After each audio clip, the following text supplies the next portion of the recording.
Hello students, welcome back to our online classes. Physics के लिए ready? अब तो रेडी हो ही गए सर, इतनी सारी 2-3 क्लासेस में मोटिवेशन बढ़ गया। किसके लिए? फिज़िक्स के लिए। अच्छा, चेक करते हैं आज। यहाँ से बेसिकली बेटा फिज़िक्स स्टार्ट होने वाली है। अब तक क्या पढ़ा सर जी? अब तक कुछ नहीं पढ़ा, अब तक सिर्फ इंट्रोडक्शन पढ़ा। अब तक ये देखा कि फ़िज़िक्स में क्या क्या हो सकता है, एक हल्का सा आइडिया लिया कि फ़िज़िक्स में क्या हो सकता है, फोर्सेस क्या होते हैं, बेसिक सा चैप्टर है। मैं उसको अभी इंक्लूड नहीं कर रहा कि वो हमारे कंसिडर कर रहा है फ़िज़िक्स को, ठीक है। हालांकि वो आपका फर्स्ट चैप्टर है एनसीईआरटी का, बट वो वहाँ से नहीं। अब हम लोग यहाँ से, अब आपको नोट्स में भी यहाँ से एक नए पेज से, नए पेज से, नए चैप्टर से आपको ये स्टार्ट करना है बेटा। यूनिट्स एंड मेजरमेंट, ये वाला जो चैप्टर है, कहने को सेकंड चैप्टर है, यूनिट तो हमारी फर्स्ट ही रहेगी, बट आप एक नए पेज से यहाँ से शुरू करें। मतलब एक जो अभी तक हमने लिखा उसमें थ्योरी थी, वो अलग पोर्शन है, राइट। ओके, जल्दी से आते हैं अपने पॉइंट पर। यूनिट्स एंड मेजरमेंट, यूनिट्स का मतलब होता है मात्रक, मेजरमेंट वर्ड पे शुरुआत करते हैं फटाफट से। मेजरमेंट आप बचपन से करते आ रहे हैं, कभी किसी चीज़ का, कभी किसी चीज़ का, आपको पता ही नहीं। आप जब से आपने जन्म लिया है तब से आप चीज़ें मेज़र कर रहे हैं, ठीक है। आप मेज़र करते हैं। मुझे ये कहा जाता है कि जयपुर जाना है, आपको तुरंत क्या समझ में आता है? अच्छा, जयपुर तो दूर है, मुझे 3 घंटे लगेंगे, बस से जाऊँगा, गाड़ी से जाऊँगा 2.5 घंटे लगेंगे, पैदल जाऊँगा तो 4 दिन लगेंगे। ऐसे तुरंत हमें समझ में आने लगता है। हमने कहा कि आपसे बेटा चीनी लेके आओ, मम्मी ने बुलाया आपको, बोला बाज़ार जाओ चीनी लेके आओ ख़रीद के, तो आप क्या होता है, बिना पूछे चल देते हो? पहला क्वेश्चन क्या करते हो? कितनी, राइट। तो ये चीज़ें अब मैं लेके आ रहा हूँ आपको वापस रिक्वायरमेंट की ओर, कि कहाँ से शुरू हुई होंगी, है ना। अपन एकदम बेसिक पढ़ेंगे। अब ये आपकी 10th तक की पढ़ाई नहीं है बेटा कि आपको सीधा ये एक वर्ड लिखा हुआ है, इसकी डेफिनेशन बता दी, आपने रट ली, समझ ली, एग्जाम में लिखा है, पास हो गए या 95% आ गए। नहीं, कॉन्सेप्ट, कैसी फिजिक्स बनानी है अपने को, अपने कॉन्सेप्ट पढ़ के दबंग फिजिक्स बनानी है। तो इसलिए ये याद रखो, रटना नहीं है। मैं पहले दिन से आपको सिखा देता हूँ, किसी चीज़ के पीछे भागो मत, रटो मत, उसके कॉन्सेप्ट को समझो। जब 2 क्वेश्चन करने लग जाओगे आप, क्यों और कैसे, ये कैसे हुआ, क्यों हुआ, कहाँ से आया, तब आप फिजिक्स अच्छी पढ़ने स्टार्ट कर दोगे, राइट। तो आते हैं जल्दी से फिजिकल क्वांटिटी की ओर। सबसे पहले इस चैप्टर में देखो, मेजरमेंट का सीधा सा मतलब है बेटा, हमारे चारों ओर दुनिया में, वर्ल्ड में, यूनिवर्स में चीज़ें इतनी अवेलेबल हैं जिनको मेज़र करना है। तो मेज़र करें किनको, वहाँ से शुरू करते हैं। देखो, फिजिकल क्वांटिटी हिंदी में मतलब है भौतिक राशि। किसे कहते हैं, ये आपके लिए पहली बार ये वर्ड आ रहा है। फिजिकल क्वांटिटी का मतलब है ऐसी क्वांटिटी, ऐसी प्रॉपर्टीज़ किसी भी ऑब्जेक्ट की जिसको आप डायरेक्टली या इनडायरेक्टली मेज़र कर सकते हैं। फिर से, किसी भी ऑब्जेक्ट की आप कहीं भी नज़र डालिए, किसी भी ऑब्जेक्ट की ऐसी प्रॉपर्टीज़ जिनको डायरेक्टली या इनडायरेक्टली, अब ये 2 वर्ड्स क्यों, सीधा या उस पर डिपेंडेंट, इनडायरेक्टली मेज़र कर सकते हैं, माप सकते हैं, ये कहलाती है फिजिकल क्वांटिटी। अब बहुत सिंपल सा एग्जांपल, आपके घर में दरवाज़ा है, उसको देखिए, ठीक है, देखिए अभी की अभी, हाँ, अरे देख लो, दरवाजे पे देखा। अब इस दरवाजे एक ऑब्जेक्ट है, ये वस्तु है कि नहीं है? हाँ, मैं बोल रहा था अभी कि दुनिया में कोई भी ऑब्जेक्ट या वस्तु हो, उसकी प्रॉपर्टी हैं जिनको नाप सकते हैं, मेज़र कर सकते हैं, उन्हीं को क्या कहते हैं? Physical quantity. यही इसकी डेफिनेशन है। तो चलो, मेरे दिमाग में आया कि ये एक डोर है, दरवाज़ा है, इसमें अपन क्या नाप सकते हैं। सोचिए, इसको देखिए, क्या क्या इसकी ऐसी चीज़ें हैं जिनको आप नापते हो। तो आपके दिमाग में आएगा यस राइट। आप क्या सोच रहे हो? लेंथ, आपने लेंथ नाप सकते हो, इसकी चौड़ाई, ब्रेड्थ नाप सकते हो, यस। बट वो तो एक ही चीज़ होगी बेटा, ऐसे नापूं, ऐसे नापूं, है तो वो लेंथ ही ना। हमने अपनी सुविधा से चौड़ाई को ब्रेड्थ बोलना, चौड़ाई बोलना स्टार्ट किया, ऊंचाई, लंबाई बोलना स्टार्ट कर दिया। बट है तो क्या वो, क्वांटिटी क्या है, वो एक्चुअल में चीज़ क्या है? लंबाई। अब मैं बोलूँ यहाँ से जयपुर कितना दूर है, वो भी क्या है? एक लंबाई। तो हम इस चीज़ को बोलेंगे लेंथ। लंबाई किसी चीज़ की नापी जाती है क्या? हाँ सर, नाप सकते ना, फीता लिया, लगा दिया, नाप दिया। कैसे नाप रहे हो? डायरेक्ट, कोई और तरीका नहीं है, सीधा फीता लगाओ, नापो, यही तरीका है, इसको बोलते हैं डायरेक्ट तरीका। और सोचो, और दरवाजे में क्या नाप सकते हो? यस, हाँ, किसी बच्चे ने बोला क्या? वजन। यस, वजन नहीं। अब आप 10th तक जो पढ़ के आए हो उस भाषा को छोड़ दो, वेट अलग चीज़ होती है बेटा, मास अलग चीज़ होती है, हम आगे जाके सीखेंगे इसको। तो आप ये मेज़र कर सकते हैं कि अभी इतना समझिए कि वो दरवाज़ा है वो कितने केजी का है, उसको हम बोलते हैं मास या द्रव्यमान। उसका मास कितना है नाप सकते हैं कि नहीं नाप सकते, उसको ले गए वेइंग मशीन पे रखा, कितने केजी का पता लग गया। दैट इज़ ए थिंग, वो भी एक प्रॉपर्टी है कि कितना मास है उसके पास। और सोचो और सारी चीज़ें, बस हम एक दो चीज़ सोच लें, अब हमारा दिमाग क्लोज्ड, हमें नहीं पता और क्या नाप सकते हैं। सपोज करो मैंने उसको छू के देखा, ठंडा है कि गर्म है, हाँ सर ये बात तो सही कह रहे हो, दरवाजे को तो सोचा ही नहीं कभी हमने, बट हो सकता है ना, उस चीज़ को मेजर कर सकते हैं कि नहीं। मैं तो हर एस्पेक्ट से, हर नज़रिए से सोच के देख रहे हैं कि दरवाजे में क्या क्या बेटा नाप सकते हो आप। वही फिजिकल क्वांटिटीज़ हैं। यस, दरवाजे की लेंथ नाप सकते थे, वो फिजिकल क्वांटिटी कहलाएगी। समझ में आ रही बात। अब मैं दरवाजे के लिए नहीं कह रहा, इस वाइट बोर्ड के लिए कह सकते हैं, क्या इसकी लेंथ मेजर कर सकते हैं? यस कर सकते हैं। तो एक फिजिकल क्वांटिटी क्या हो गई? लेंथ। दुनिया में अब किसी भी चीज़ की लेंथ नापें, वो क्या है? एक फिजिकल क्वांटिटी, भौतिक राशि है वो। जो भी चीज़ें नापी या तोली जा सकती हैं वो क्या है बेटा? सीधी सी बात है, वो फिजिकल क्वांटिटी हैं। अब जैसे टेम्परेचर आया, मैंने बोला कि उसको छू के देखो, नाप सकते हैं? यस नाप सकते हैं, वो भी एक फिजिकल क्वांटिटी हुई। एरिया, दरवाजे का एरिया नाप सकते हो? तो आंसर यस, एरिया भी नाप सकते हैं। बट एरिया डायरेक्टली नापा जाता है क्या कि आपने कुछ ऐसा देखा, मशीन लगाई और एरिया नाप गया? नहीं, हम लोग क्या करते हैं, हमने एक बार ऐसे लेंथ नापेंगे, एक बार ऐसे लेंथ नापेंगे, यही तो करते हो आप, जिसको लेंथ और ब्रेड्थ बोलते हो, L into B. L into B जैसे ही किया मैंने, एरिया कैसे नापा बेटा? Length into breadth. क्या मिल गया मुझे? एरिया मिल गया। बट क्या मैंने सीधा एरिया ही नापा? नहीं, पहले हमने क्या नापी? लेंथ। तो लेंथ क्या है? एक फिजिकल क्वांटिटी। ब्रेड्थ क्या है? एक फिजिकल क्वांटिटी। दोनों का मल्टीप्लिकेशन क्या है? एक यस, ये भी फिजिकल क्वांटिटी है। ये नहीं कहना। अब देखो इनको हमने डायरेक्टली नापा, लेंथ को डायरेक्टली का मतलब फीता लगाया, स्केल लगाया, नाप लिया। एरिया कैसे नापा गया? इनडायरेक्टली, मतलब ये दो चीज़ें छुपी हुई है, मैंने छुपा दी, मैंने एरिया नाप दिया। बट बेटा एरिया में कौन कौन छुपा हुआ है? तो आंसर है लेंथ और ब्रेड्थ छुपी हुई है, तो ये इनडायरेक्टली नापा गया। समझ में आ रही बात? तो अब आगे इस चीज़ पे बढ़ेंगे हम, उससे पहले ये सीख लो कि नापे जाने वाली हर चीज़ को फिजिकल क्वांटिटी कहेंगे। तो सर लेंथ भी फिजिकल क्वांटिटी है और एरिया भी फिजिकल क्वांटिटी है, बट कुछ तो अंतर होना चाहिए भाई, इनको डायरेक्ट नाप रहे हैं, इनको इनडायरेक्टली नाप रहे हैं, तो आंसर है। तो हमने इसी कैटेगरी के हिसाब से इनके नाम दे दिए। पहला बोला फंडामेंटल, फंडामेंटल फिजिकल क्वांटिटी, ठीक है, ये मैं शॉर्ट में लिख देता हूँ। सेकंड है derived, derived physical quantity, Hindi में इसको बोलेंगे मूल राशियाँ, मूल भौतिक राशियाँ पूरा। और ये होगा व्युत्पन्न, व्युत्पन्न भौतिक राशियाँ। तो व्युत्पन्न का मतलब क्या है बेटा? किसी और से पैदा होना। देखो फंडामेंटल, अब वापस हम थोड़ा ऑफिशियल लैंग्वेज की ओर आते हैं, फिजिक्स की ओर, कि जो ऐसी क्वांटिटीज जिनको डायरेक्टली खुद नापा जाता है, इट मीन्स वो किसी पे डिपेंड नहीं करती। मुझे बेटा इस चीज़ का टेम्परेचर नापना है किसी ऑब्जेक्ट का, तो उसका टेम्परेचर मैं टेम्परेचर ही नापता हूँ और कोई ऑप्शन नहीं है मेरे पास। लेंथ नापनी है तो लेंथ को नापना ही पड़ेगा। समझ में आ रही कि नहीं आ रही बात? यस, तो वो कहलाती है फंडामेंटल क्वांटिटी। इसको हम डिटेल में पढ़ेंगे। हमारे पूरे दुनिया में हम लोग जो मानते हैं, अभी तक जो हम जानते हैं 7 फंडामेंटल क्वांटिटी हैं, बाद में 2 और पाई गई, वो हम आगे पढ़ेंगे। डिराइव्ड क्वांटिटी का मतलब जो व्युत्पन्न दूसरे से पैदा होती हैं, डिराइव होती हैं, राइट। तो जो दूसरे से डिराइव होती हैं उनको कहते हैं डिराइव्ड। जैसे अभी अभी पढ़ा एरिया, तो बेटा एरिया सीधा नहीं नापा गया, एरिया कहाँ से पैदा हुआ, किससे पैदा हुआ? तो आंसर है सर लेंथ से पैदा हुआ और ब्रेड्थ से पैदा हुआ। हाँ देख लो, अब पता लग रहा है हमें। अब हम इतने ऑपरेशन करने वाले हैं और अंदर जाएंगे अभी धीरे धीरे, राइट।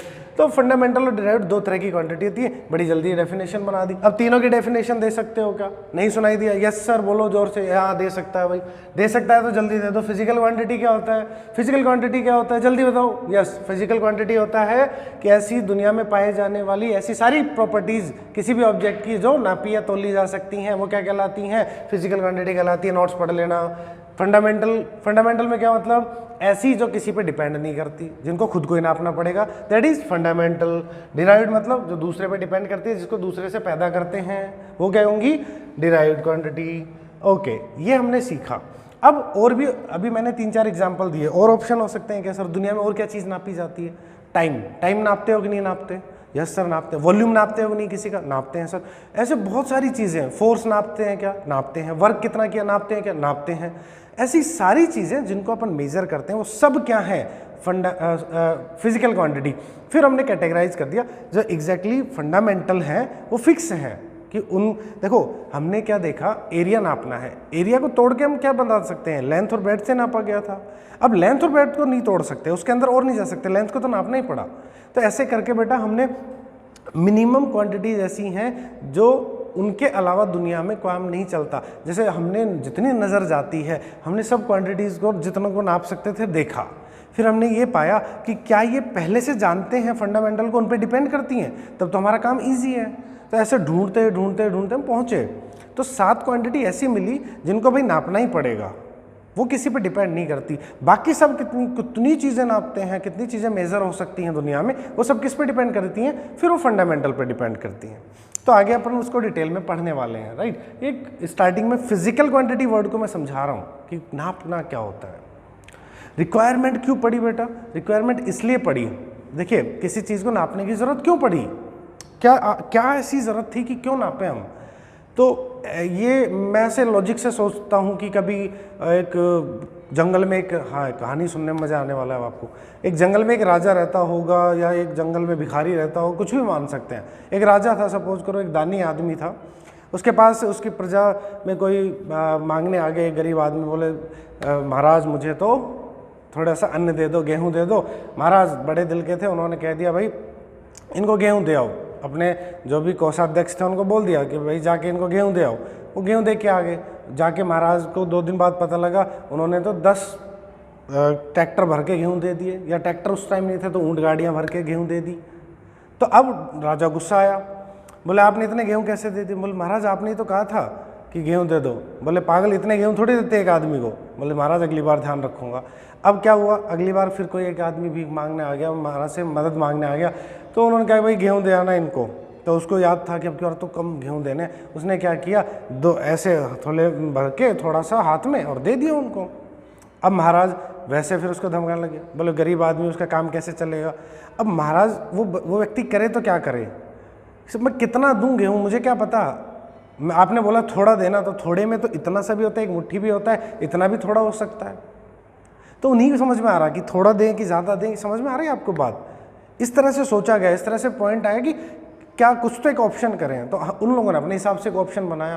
तो उनके दिमाग में आया, एक बाल्टी रखी थी, ठीक है, एक बाल्टी रखी थी। तो उन्होंने बोला कि इस बाल्टी का स्टैंडर्ड, इसमें इतना गेहूँ आता है, तो मैं ये बता दिया करूँगा इस आदमी को तू 10 बाल्टी दे दे, 5 बाल्टी दे दे। बोले हाँ महाराज ये अच्छी बात है, ये सही रहेगा। अब उनको ये समझ में आ गया कितनी बाल्टी देनी है, उन्होंने बोल दिया। अब महाराज को भी ये समझ में आ रहा था 10 बाल्टी में इतना गेहूँ जाता है, 1 बाल्टी में इतना गेहूँ जाएगा। तो मेज़रमेंट वहाँ से शुरू हुआ बेटा। आपको किसी ने बोल दिया कि जाओ मिट्टी लेके आओ, आपको बोल दिया चीनी लेके आओ, आप ट्रक भर के चीनी घर में ले आए। फिर घर वाले कह रहे क्यों ले आए चीनी, अब मुझे क्या पता कि कितनी लानी है। तो समझ रहे हो चीज़ें, हमारे पास एक पैरामीटर होना चाहिए, एक आकलन होना चाहिए हर चीज़ का। अब आपको पता है कि सोना है, कितने टाइम सोना है, अब आप तो फट से कह देते हो 8 घंटे 6 घंटे। बट अगर हमें ये मेज़र करना नहीं आता कि 1 घंटा, अब हमारे दिमाग में आता है 6 घंटे इतने होते हैं, तो वो फिक्स हमारे दिमाग में सेट है। क्योंकि मेज़रमेंट दुनिया में बेसिक चीज़ बात है। इस प्रकृति में जो अरेंजमेंट्स हुए वो सब हमारे जो लाइफ चल रही है वो किससे चल रही है, मेज़रमेंट से चल रही है। हम हर चीज़ को मेज़र करके चलते हैं, इसलिए इसकी बेटा रिक्वायरमेंट हुई। चलो अब आगे बढ़ते हैं। एक छोटी सी बात और, बस इसी पे वो फिनिश हो जाएगी, फिर अगले टॉपिक पे करेंगे अपन गहराई से बात। देखिए अब ये तो पता कर लिया, ये तो दिमाग में आ गई कि भाई दरवाजे की लंबाई को मेजर कर सकते हैं, भाई ऐसे इतना ऊंचा है, इस चीज़ को मेजर कर सकते हैं, ये इसको क्या कहा गया, फिजिकल क्वांटिटी कहा गया। अब क्वेश्चन आए कैसे करें, समझ में आ रही बात। जब स्टार्टिंग में ये सोचा गया होगा कैसे करें, तो कैसे करने में सिंपल सी बात है, एक चीज़ ये सोचनी पड़ी, जैसे अभी की अभी सोचा, पहले तो ये सोचा कि गेहूँ कितना दें उसको मेज़र करें। तो गेहूँ कितना, दैट अभी हम उसको मास कहते हैं, कितना केजी, बट उस टाइम उन्होंने बोला गेहूँ कितना दें उसको मेज़र करें। उसको करने के लिए उन्होंने एक तरीका खोजा। क्या खोजा, तरीका, कि एक बाल्टी इतना गेहूं होता है। अब मैं अगर मुझे किसी को ज़्यादा देना है तो क्या बोल दूंगा, 10 बाल्टी, 20 बाल्टी, 50 बाल्टी। बट एक फिक्स क्या बनाया, एक स्टैंडर्ड बना दिया, ये बना दिया कि एक चीज़ इतनी फिक्स कर दो। अब आपके दिमाग में धीरे धीरे कुछ समझ में आना स्टार्ट हो रहा होगा। हम बोलते हैं 1 किलो चीनी लेके आओ। 1 किलो चीनी कितनी होती है बेटा, पता है सबको, फिक्स है। अब मुझे मान लो घर में ज़्यादा लोग आने वाले हैं, मुझे 5 किलो लानी है, तो मैं बोलूँगा भाई 5 टाइम्स 5 kg दे दो। अब केजी तो वही है ना, समझ में आ रही बात, पहुंच रहे हो आप पॉइंट पे, पहुंच जाओगे, जल्दी आ जाओगे। तो हम क्या पढ़ने वाले हैं, फिजिकल क्वांटिटी का मतलब था किसको नापें, ये तो पता कर लिया किसको नापें, ठीक है। किसी चीज़ की लेंथ को नापनी है, नाप लेंगे, किसी का मास नापना है, नाप लेंगे, कैसे नापें, उसके लिए हमने आए यूनिट्स पे, मतलब मात्रक।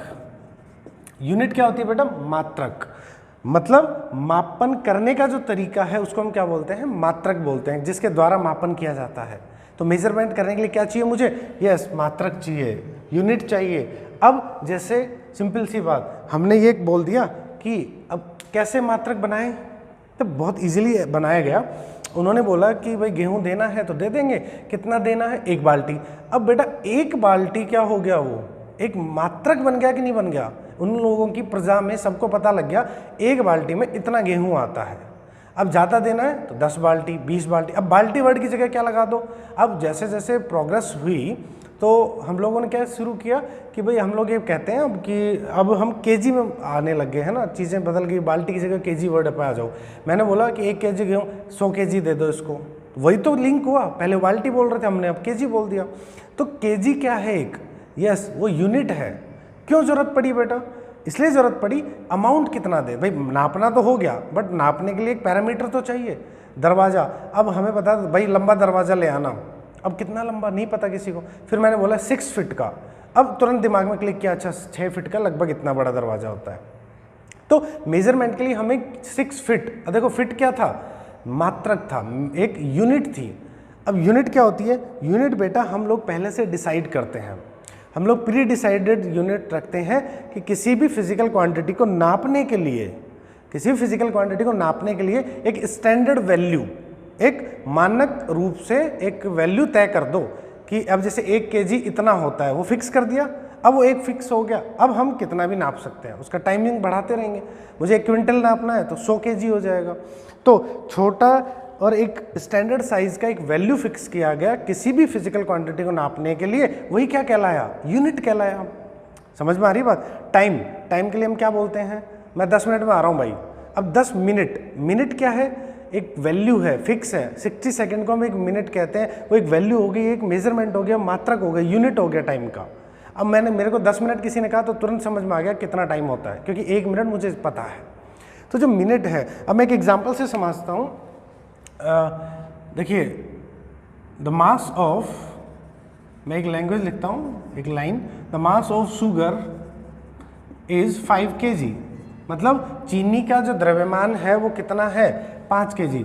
The mass, what is mass, देखो इसको हम बोलते हैं द्रव्यमान, ठीक है बेटा।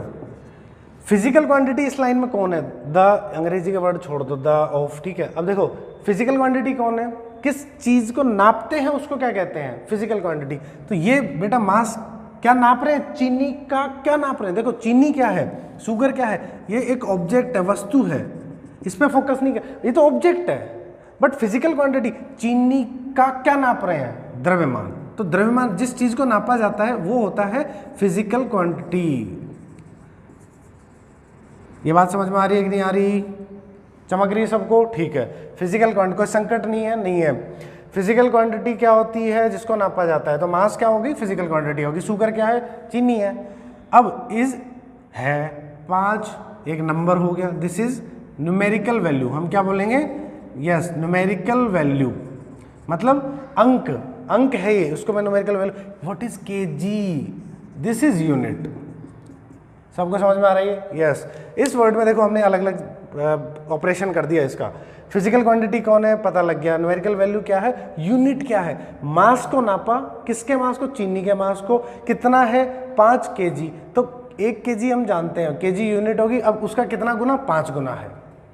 समझ में आ रही है ना बात। तो यूनिट होती है बेटा ये चीज जो फिक्स वैल्यू होती है। अब आपको समझ में आना स्टार्ट हो गया होगा। लंबाई, लेंथ कैसे नापते हैं, मीटर में।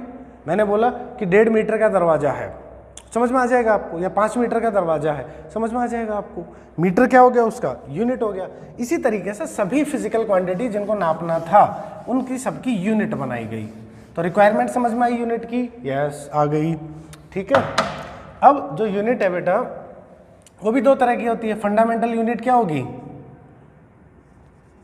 भाई, जल्दी से कर देते हैं इसको। फंडामेंटल यूनिट मतलब किनकी यूनिट, फंडामेंटल फिजिकल क्वांटिटीज की यूनिट जो किसी पे डिपेंड नहीं करती, उनको क्या कहेंगे, फंडामेंटल यूनिट। सीधी सी बात, मूल राशियों की जो मात्रक है वो क्या कहलाएंगे, मूल मात्रक कहलाएंगे, फंडामेंटल यूनिट कहलाएंगी। और डिराइव्ड यूनिट, तो ऐसी क्वांटिटीज जो डिराइव्ड क्वांटिटी, उनकी यूनिट को क्या बोलेंगे, डिराइव्ड यूनिट बोलेंगे। तो ये तो बड़ा सिंपल हो गया। अभी पढ़ा था कि फंडामेंटल यूनिट क्या होती हैं, जिनको खुद से बनाते हैं, तो उनकी यूनिट को फंडामेंटल यूनिट बोल दो। डिराइव्ड यूनिट, जो डिराइव्ड क्वांटिटी है उनकी यूनिट को डिराइव्ड यूनिट बोल दो। समझ में आ रही बात, बड़ा सिंपल है। तो आगे इसमें हम नेक्स्ट टॉपिक में हम और आगे बढ़ेंगे, उसमें हम देखेंगे कि किसी भी फंडामेंटल यूनिट हो चाहे डिराइव्ड यूनिट हो, यूनिट को रिप्रेजेंट कैसे करते हैं, ठीक है। यूनिट जो है उसको रिप्रेजेंट कैसे करें, उसमें एक रिलेशन भी बनाएंगे छोटा सा। तो ये कहानी है बेटा मेजरमेंट की छोटी सी। यहाँ से एक नींव स्टार्ट होती है। अब आपके फिजिक्स की बेस जो है वो यहाँ से स्टार्ट होता है। आप लोग डेली इसको रूटीन वाइज ढंग से देखिए, ढंग से समझिए और एनालिसिस कीजिए। और सबसे पहले आप एनसीईआरटी की बुक्स अपने पास ले लीजिए। जिनके पास बुक्स नहीं है बच्चों को, बुक्स ले